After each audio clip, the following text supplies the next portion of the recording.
Eu quero já então me dirigir ao texto, que é o texto escolhido para esta noite, que está lá em Mateus capítulo 5, dos versículos 13 ao versículo 16. Vocês são o sal da terra. Ora, se o sal vier a ser insípido, como lhes restaurar o sabor? Para nada mais presta, senão para ser lançado fora, ser pisado pelos homens. Vocês são a luz do mundo. Não se pode esconder uma cidade situada no alto de um monte. Não se acende uma lamparina para colocá-la debaixo de um cesto, mas num lugar adequado, onde ilumine bem todos os que estão em casa. Assim brilhe também a luz de vocês diante dos outros, para que vejam as boas obras que vocês fazem e glorifiquem o Pai de vocês que está no céu. Palavra de Deus que edifica a nossa vida e que nos faz pensar em algumas coisas importantes que são destacadas aqui no texto. O texto ele traz duas figuras e nos identifica com essas duas figuras, com esses dois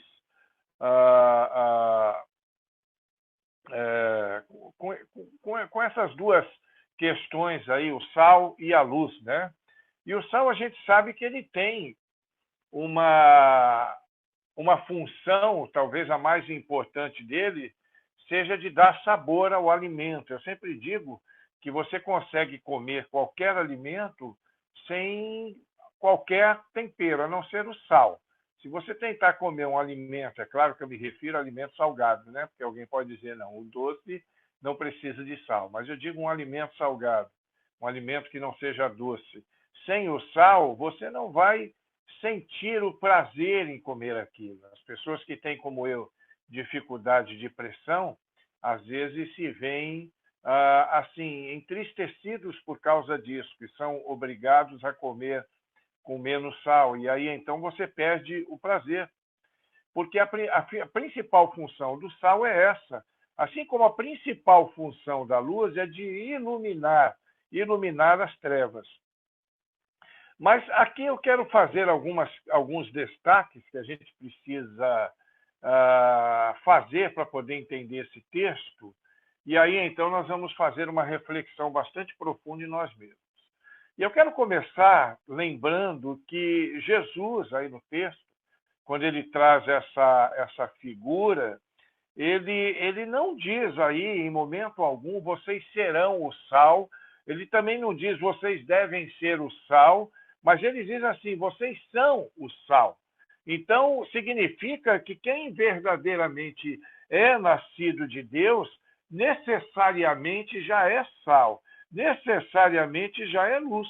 Então, se alguém diz que é cristão, e esse é o começo dessa nossa reflexão, mas a sua vida não revela que ele é sal da terra ou luz do mundo, deve ter alguma coisa errada na vida dele, deve ter alguma coisa que precisa ser revista na sua caminhada. Porque na medida em que nós nos tornamos filhos de Deus, na medida que nós nos tornamos cristãos, nós passamos a ser sal e ser luz.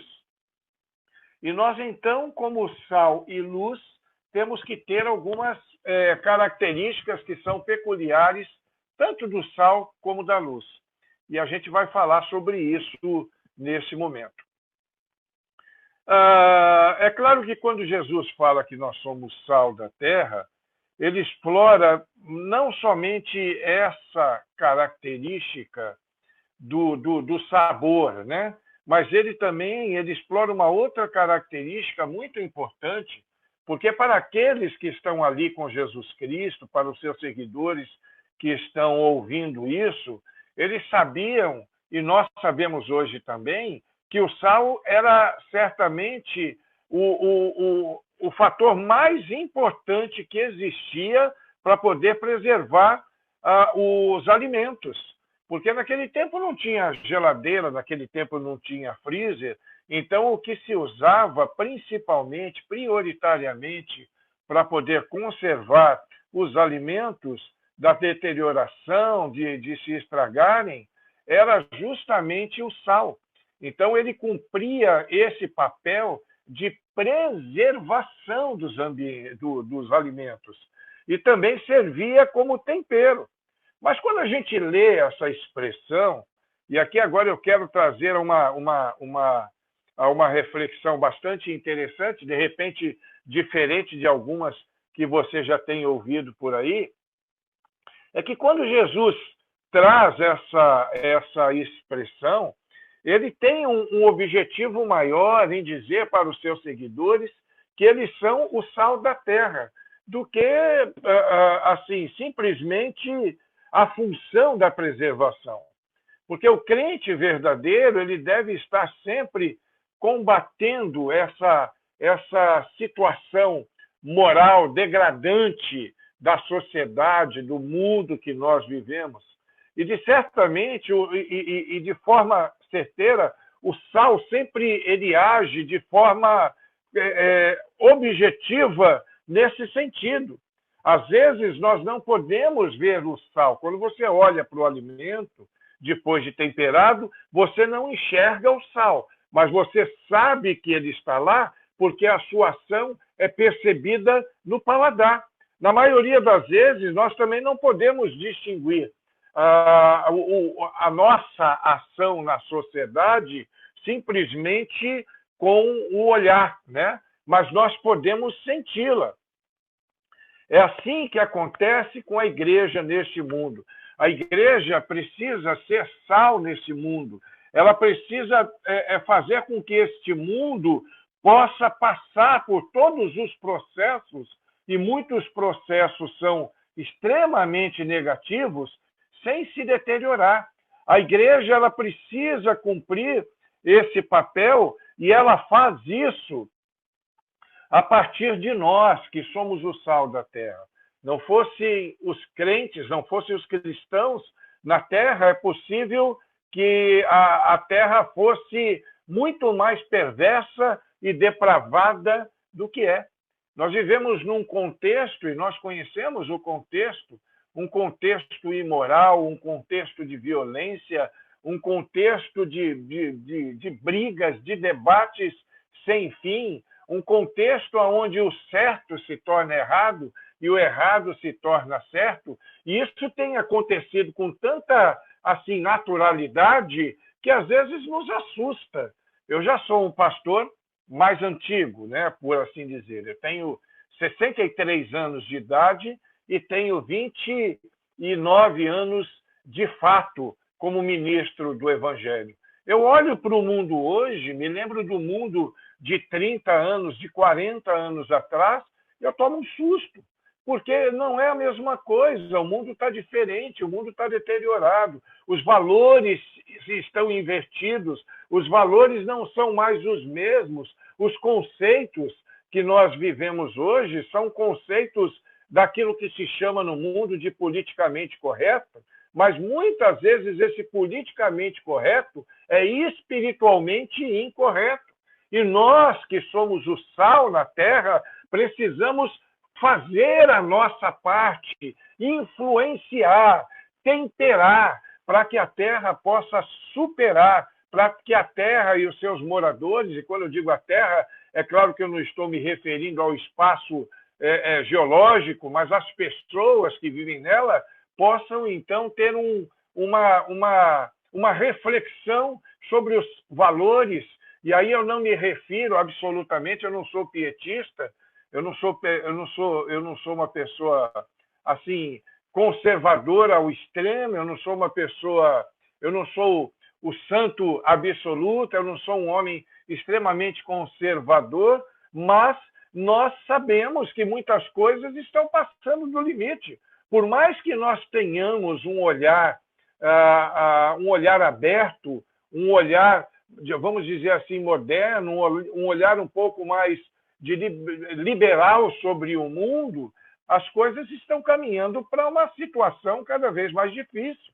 Ninguém consegue dimensionar aonde isso vai parar. Ninguém consegue imaginar onde isso tudo vai acabar. Porque quando você olha para os cenários, e eu não vou longe, não, liga o seu aparelho de TV, liga ali o Netflix, liga ali o Amazon Prime, liga a TV aberta e você vai ver as cenas que são comuns em todos os ambientes, em todos os ambientes televisivos, em todos os ambientes imagináveis, e eu não vou especificar nenhum fator, nem outro, porque nós temos olhar para poder entender essas coisas, ver o que está acontecendo. Eu olho para esse mundo, eu, com todos os meus defeitos, que sou pecador também, sou um homem que tenho as minhas falhas, e como tenho, eu me converti dentro da penitenciária, aí em Salvador, a penitenciária Lemos de Brito. Eu cumpri 7 anos de prisão, fiquei 4 anos depois de convertido, então eu tenho um passado também, eu tenho uma história, mas hoje, quando eu olho para o mundo, eu me assusto, nem na minha época mais terrível do crime, eu pude ver tanta desvirtualidade dentro da vida humana quando eu vejo hoje. E aí eu penso em mim como sal. E eu queria que você pensasse em você como sal. Se o sal for insípido, quer dizer, se o sal não tiver sabor, ele não vai servir para nada. Às vezes, nós não conseguimos entender muito bem isso, porque quando nós estamos acostumados a chegar no supermercado e comprar um sal já selecionado, um sal extra fino, um sal bom, um sal que sirva para tudo aquilo que nós queremos. Mas nos dias de Jesus, isso não era comum.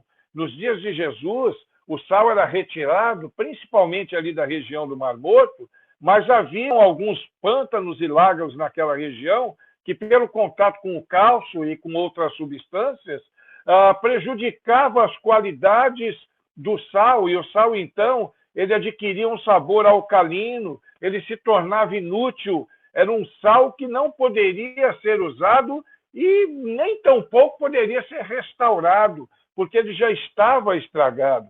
E naquela época de Jesus, muitos fariseus, muitos legalistas se orgulhavam da sua religião e legalismo, mas não tinham qualquer coisa a ver com a verdadeira essência do Evangelho. É mais ou menos como acontece com muitos de nós. Nós que estamos num ambiente eclesiológico, nós que fazemos parte de igrejas locais, nós que fazemos parte de uma denominação, às vezes somos muito bons religiosos, mas nós vivemos pouco a essência do Evangelho. Porque eu quero dizer uma coisa para você, de repente você vai ficar chocado comigo agora, mas o Evangelho de Cristo tem pouco ou quase nada de religião. O Evangelho de Cristo é extremamente adverso, diferente da religiosidade que é humana. O Evangelho de Cristo é divino, o Evangelho de Cristo é espiritual. A religiosidade é humana, a religiosidade é do homem e é de pouca espiritualidade. É de pouca espiritualidade. E eu provo isso nas Escrituras. Leia os Evangelhos, veja durante o tempo que Jesus esteve entre nós aqui em carne e osso, que ele está agora entre nós, nesse momento, inclusive, mas quando ele esteve em nós em carne e osso, com quem ele teve as maiores dificuldades, se não com os religiosos, se não com os escribas, se não com os fariseus, com aqueles que se orgulhavam da sua religião, do seu legalismo, do seu conservadorismo, mas que não tinham nada, absolutamente nada, que pudesse trazer um tempero ao mundo de então. Eles se preocupavam consigo mesmo, eles se preocupavam com seus adornos, eles se preocupavam com o cumprimento de determinadas leis, que eram leis escritas em tábuas de pedra. É por isso que Paulo, lá em 2 Coríntios, capítulo 3, ele arrebenta essa visão e ele demonstra a diferença das leis escritas em tábuas de pedra e da lei escrita no coração. Uma por Moisés e outra por Jesus. Os legalistas, os religiosos, eles se orgulham de conhecer bem as Escrituras, mas eu quero dizer para você que o diabo também conhece.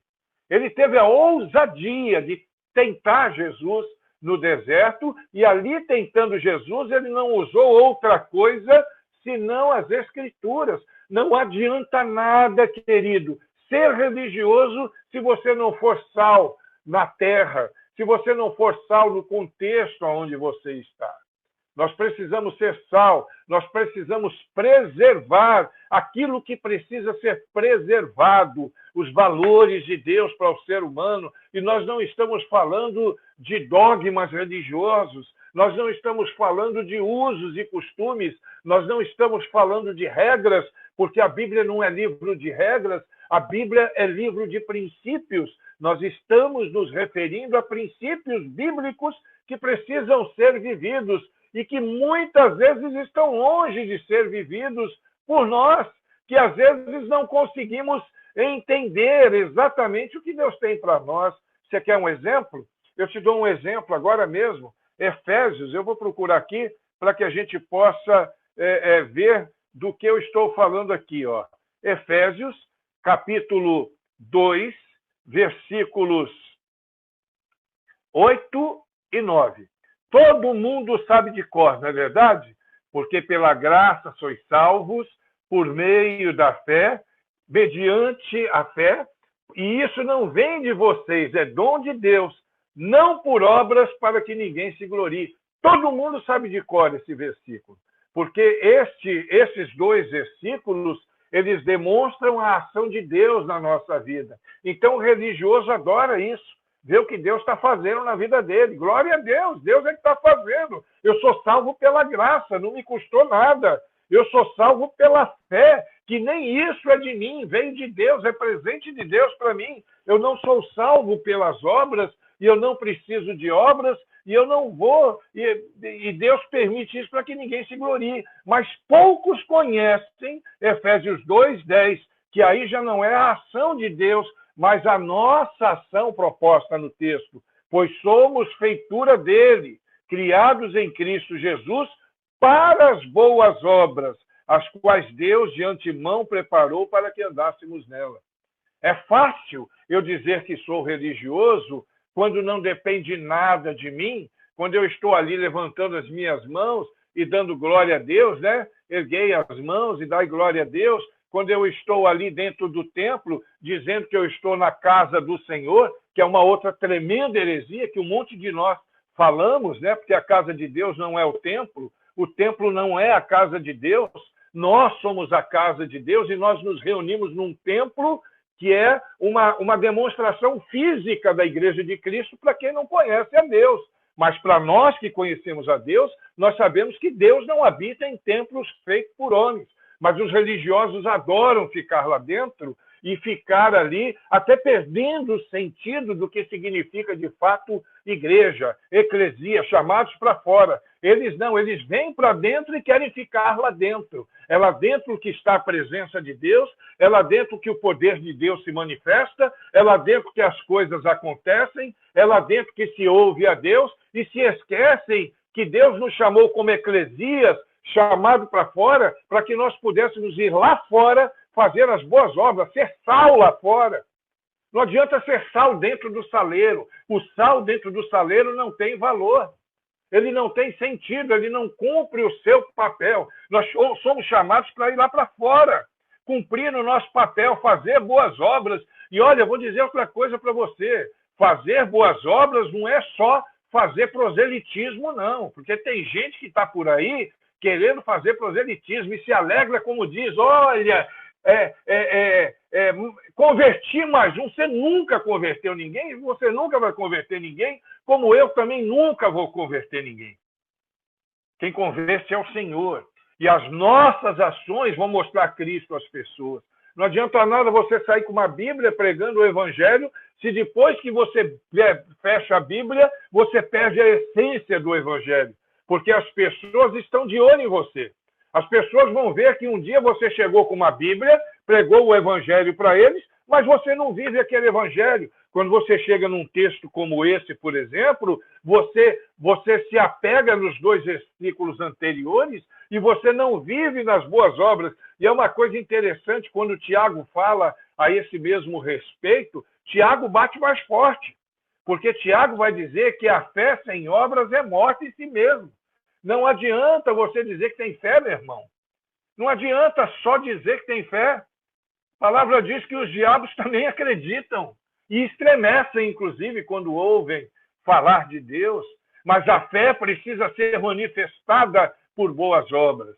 A fé, ela é manifestada por boas obras.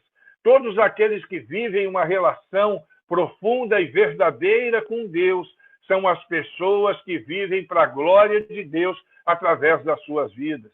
Ele vive como sal no meio do mundo. Ele tempera, ele preserva os bons princípios do Evangelho, que Deus nos criou para que nós vivêssemos em bons princípios.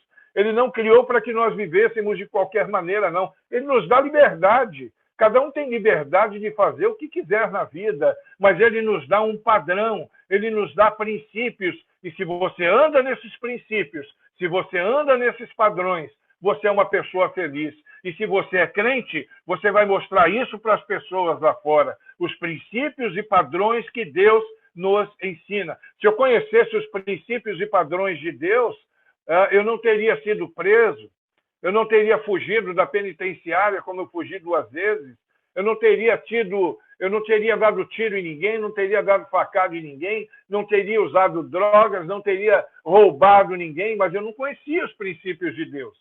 A partir do dia que eu conheci os princípios de Deus, quando o sal me alcançou, porque eu conheci Deus através da vida de algumas pessoas que eram o sal da terra.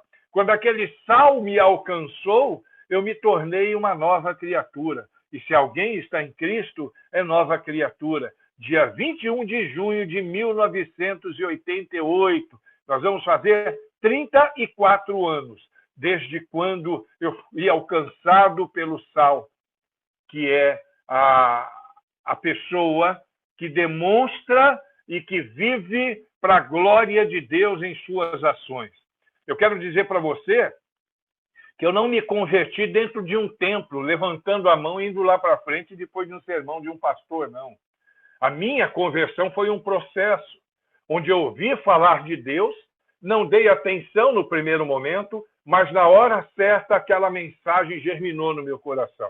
Eu gosto mesmo muito da expressão de uma poetisa já falecida, a nossa saudosa Mirtes Matias, e ela falava assim: semente lançada não é semente perdida, é vida escondida que um dia há de brotar. E só lança boa semente quem é sal na terra.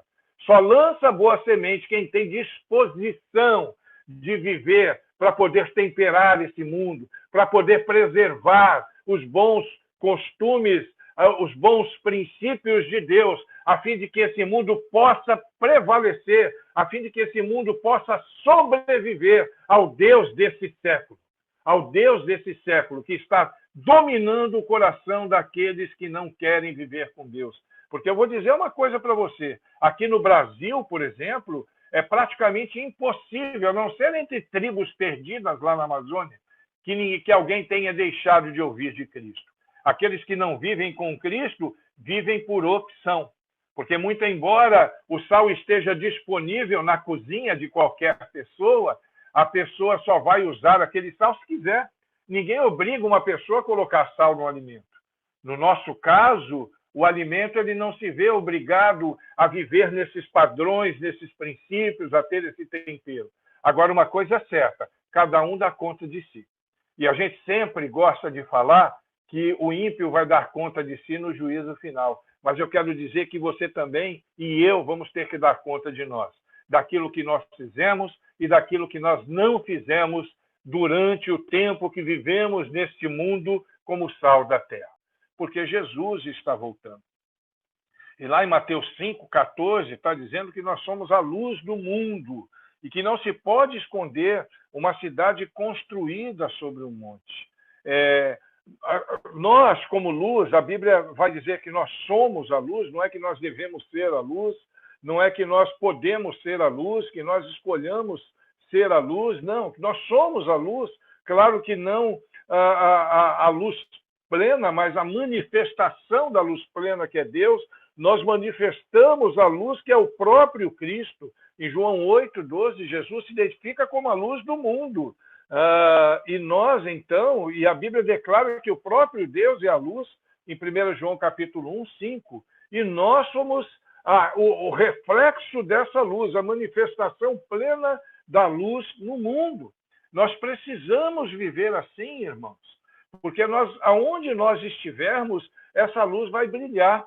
Não é porque nós sejamos melhores do que ninguém, que nós não temos absolutamente nada melhor do que ninguém, a não ser a graça de Deus sobre a nossa vida e a sua misericórdia que se renova a cada momento sobre nós. Mas as pessoas precisam ver em nossa vida a luz de Cristo. As pessoas precisam ver a Cristo manifestado em minha vida. Eles precisam olhar para mim e ver assim, e pensar assim, esse camarada, ele é cristão, porque ele demonstra ter a luz de Cristo sobre a sua vida. O nosso comportamento, e agora aqui não está dizendo só de ação, como no caso do sal, mas de comportamento. As nossas posturas precisam refletir a glória de Deus para que os homens possam entender quem é Deus e o que ele deseja fazer. Nós somos a luz de Deus, nós brilhamos. As pessoas vão olhar para nós e precisam ver Deus. Eu não sei se você já passou por uma experiência mais ou menos assim, alguém olhar você na rua ou dentro de um ônibus, no metrô, sei lá, em qualquer lugar, e perguntar para você, a pessoa nunca te viu, e perguntar para você, você é crente? Já aconteceu isso com você? Já aconteceu comigo. E aí, então, você começa a perceber que a luz de Deus irradia da sua vida se você, de fato, vive como a luz de Deus. E nós precisamos ter essa luz e viver como essa luz, demonstrando na prática, demonstrando como é que vive alguém que é a luz, que é o reflexo da luz de Cristo, que é a manifestação da luz de Deus para outras pessoas. E uma coisa que nós precisamos demonstrar, e aí eu já entro na questão da caridade, né? Algumas Bíblias vão chamar caridade de amor, e quem gosta muito de usar esse termo são os nossos amigos espíritas. Então, eles sempre usam, no lugar de amor, eles usam a caridade. Inclusive, tem uma expressão de Allan Kardec, no Evangelho segundo o Espiritismo, que diz assim, fora da caridade não há salvação. Eles quase acertaram, né? A única coisa que eles erraram aí é que nós não fazemos boas ações, nós não vivemos a caridade para sermos salvos. Eles erraram aí, que eles entendem que eles precisam viver a caridade para serem salvos. Nós sabemos que nós vivemos a caridade, o amor, porque somos salvos. E como luz eu preciso demonstrar isso. Tem gente extremamente resistente à questão da caridade.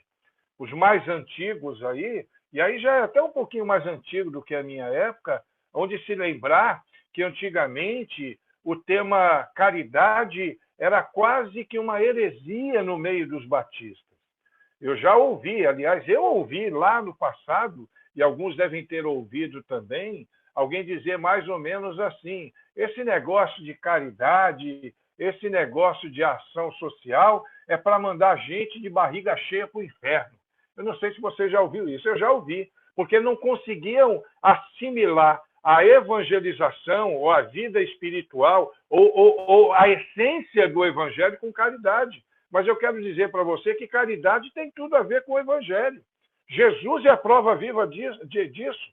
Ele viveu alguns anos entre nós e durante esses anos que ele viveu fisicamente entre nós, ele salvou muitas pessoas, mas ele também curou muitas pessoas, ele alimentou muitas pessoas, ele ouviu muitas pessoas, ele aconselhou muitas pessoas, porque o Evangelho de Cristo é isso, é ação, é na prática, caridade, é amor. E como eu já disse, lá Tiago, e Tiago aí, parafraseando o texto lá do capítulo 2 de Tiago, a partir do versículo 14, ele diz o seguinte, olha, você passa na rua, você vê uma pessoa na rua com fome, com frio, aí você vai, você fala do amor de Deus para ele, você prega o amor de Deus para ele. E aí agora eu vou parafrasear e entrar agora na visão de Tiago. Ele levanta a mão, ele aceita Jesus, você faz a oração de fé para ele, né? E aí depois você olha para ele e fala assim, Deus te abençoe, eu vou orar por você, viu? Fica firme que seu lugar está garantido no céu. Vira as costas e vai embora. Sabe o que Tiago fala? Presta atenção no que eu vou te dizer agora. Ele diz que essa obra é morta em si mesmo. Não adianta você pregar o evangelho, você quer oferecer o evangelho, mas você precisa saber que essa pessoa tem outras necessidades e que o evangelho não é só de caráter escatológico. Eu chamo de caráter escatológico o evangelho que nos garante um lugar no céu, porque é escatologia, ele está garantido hoje. Mas eu não quero morar e nem vou morar no céu hoje. Você quer morar no céu hoje? Tem gente que diz assim, glória a Deus, eu quero. Quer nada, meu irmão. Quer nada. Você pode dizer que você está pronto. Tem alguém aqui no grupo que quer morrer hoje? Se você está querendo morrer hoje, você precisa se cuidar, porque Deus tem muito para fazer na sua vida. Aí alguém vai dizer, mas pastor, a Bíblia diz assim, Maranata, a hora vem, Senhor Jesus. Eu também quero a volta de Cristo, mas eu oro todo dia, Senhor, em nome de Cristo. Por amor, por misericórdia, não permita que tudo acabe agora. Sabe por quê? Porque tem muita gente que eu amo que ainda não se entregou a Jesus Cristo. Então, por misericórdia dessas pessoas, eu peço que Deus seja longânimo. Aliás, ele diz que ele não acabou com tudo ainda porque ele é longânimo, não é verdade? E eu preciso, então, como luz, e você precisa, como luz, viver a caridade, praticar a bondade, praticar a caridade. Eu estou na rua aqui hoje, e hoje é o penúltimo dia, amanhã eles encerram a ação, com 52 jovens. Aqui tem jovem da Paraíba, tem jovem do Pará, tem jovem de Vitória da Conquista, de várias cidades de São Paulo, do Rio de Janeiro, tem gente de várias partes do Brasil. Eles estão indo de casa em casa. Quem vai se lembrar aí dos nossos famosos mutirões missionários do passado, ou a Transradical Urbana, era esse o nome que o Silvio queria lembrar, que eu coordenava em missões nacionais, ou as trans, né? Os trabalhos trans, vão se lembrar que a gente ia de casa em casa, preenchia aquela fichinha, pregava o evangelho, orava pela pessoa, botava a mão nela e glória a Deus. Estava garantido na vida dela o evangelho escatológico. Porque se ela recebeu Jesus, o lugar dela está garantido no céu. Mas muitos de nós, e eu digo isso com muita tristeza, fui de missões nacionais 7 anos, fui gestor em missões nacionais. Digo com muita tristeza, muitos de nós fizemos todo esse processo na casa de muita gente e deixamos pessoas com fome, pessoas sem roupa, pessoas com necessidades básicas, com Deus o abençoe. Deus vai abençoar? Vai. Mas às vezes a bênção de Deus para a vida daquela pessoa é você. Esses jovens que estão conosco aqui, hoje, durante a nossa caminhada, um daqueles jovens, aliás, um pequeno grupo daqueles jovens passou na casa de uma senhora que estava sem geladeira, cheia de crianças. Sabe o que eles fizeram? Eles foram numa loja para comprar uma geladeira de R$ 1.700 para colocar na casa daquela senhora. Isso é amor, isso é caridade. E eu garanto para você que aquela mulher não vai para o inferno de barriga cheia e nem tampouco bebendo água gelada, não. Ela vai para o céu, para a glória de Deus, porque ela recebeu Jesus como Salvador. E isso está garantido. E porque alguém, como luz do mundo, demonstrou para ela o amor de Deus através da caridade.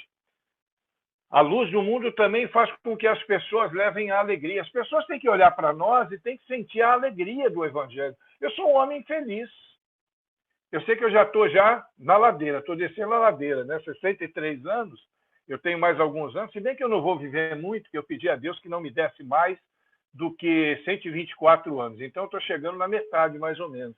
Mas eu sou sempre um homem alegre.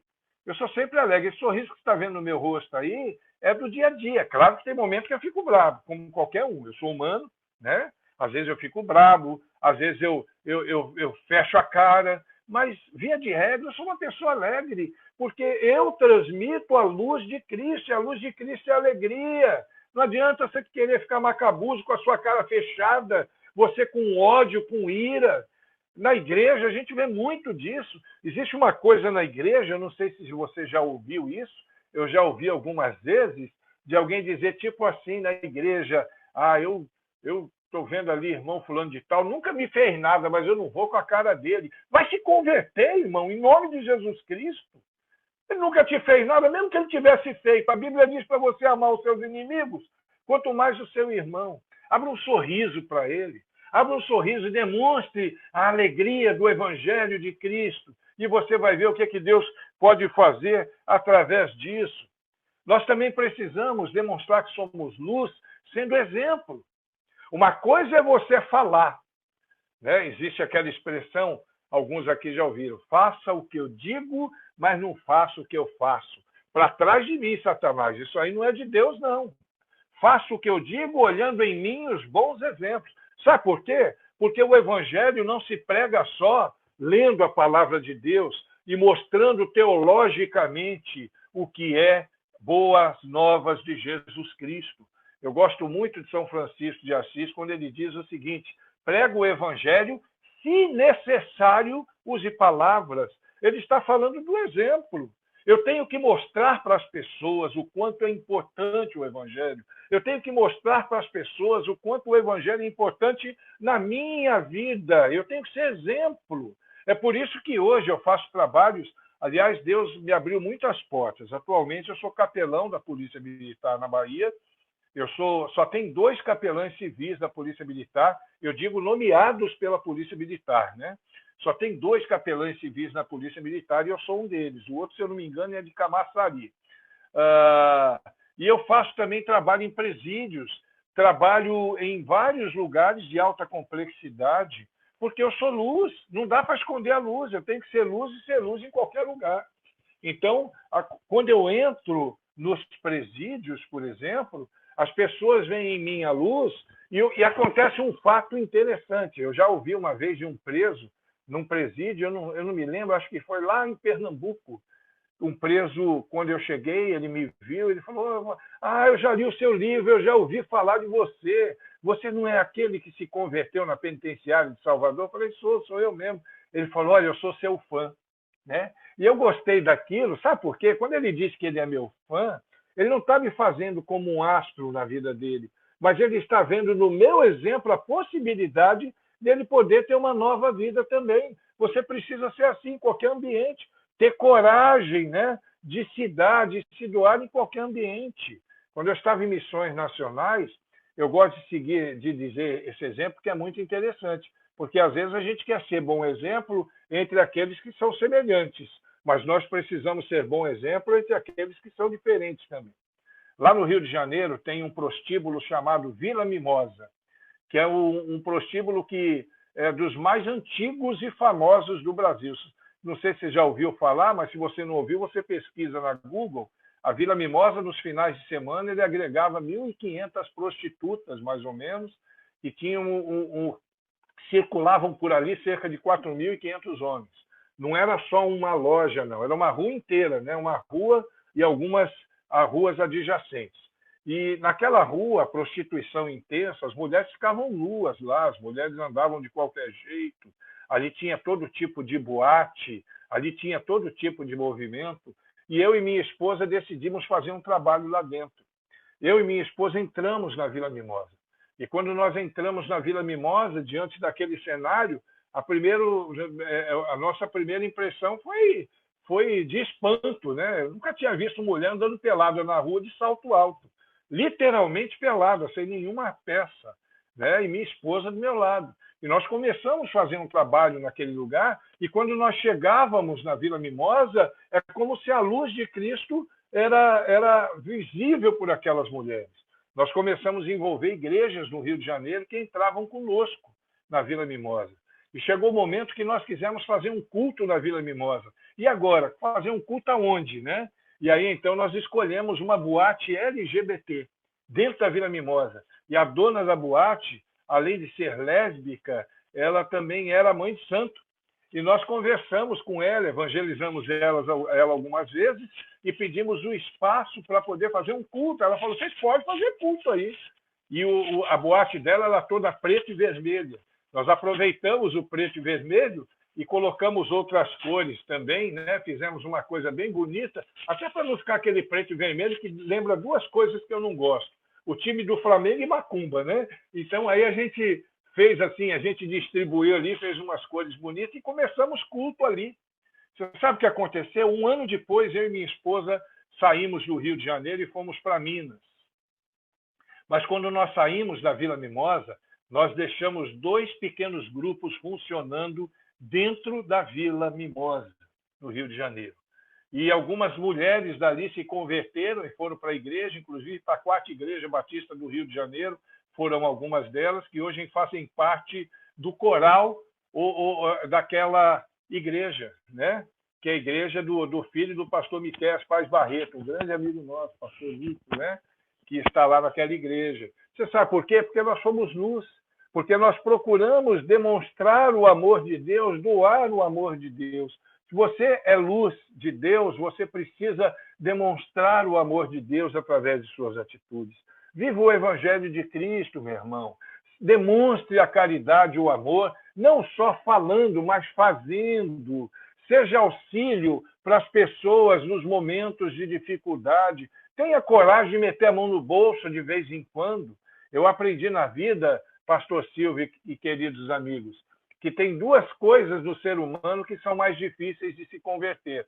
Uma delas é a língua e a segunda é o bolso. Demora mais para se converter. As outras partes do corpo se convertem rápido, mas a língua e o bolso demoram um pouco. Nós precisamos também ter um bolso convertido para quando tiver que ajudar alguém a pagar uma conta de água, uma conta de luz, para comprar uma cesta básica, ou fazer como os meninos daqui, ir para uma loja para comprar um equipamento de R$ 1.700 para dar para uma pessoa carente na beira do rio, numa cidade que foi alagada. Nossa cidade foi quase destruída. A minha casa ficou com água no forro. Eu perdi praticamente tudo. Os meus irmãos, principalmente pastores aí da Bahia, dentre eles o Silvio, é que me ajudaram a comprar os meus móveis de novo.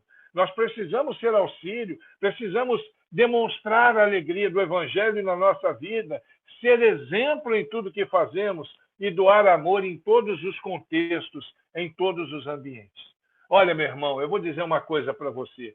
Eu estou muito feliz de ter participado nessa live, porque eu sei que muita gente está ouvindo essa palavra nesta noite. E a minha oração é que todas essas palavras elas possam, como uma espada afiada, entrar no seu coração. E eu sei que você é uma pessoa do bem, eu sei que você é luz, eu sei que você é sal, mas que você possa parar, olhar para a sua vida e ver de que forma você pode melhorar ainda mais isso. Porque quando você melhorar a sua relação consigo mesmo, você vai estar melhorando a sua relação com Deus, você vai estar melhorando a sua relação com o ser humano que vive no nosso contexto. Que Deus te abençoe. Um beijão no coração de todos vocês e estamos juntos.